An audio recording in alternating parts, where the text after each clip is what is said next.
القارعة ما القارعة وما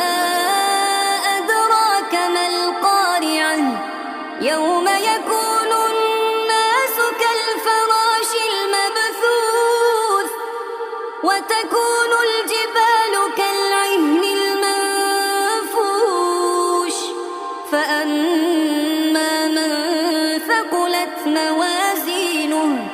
فهو في عيشة راضية وأما من خفت موازينه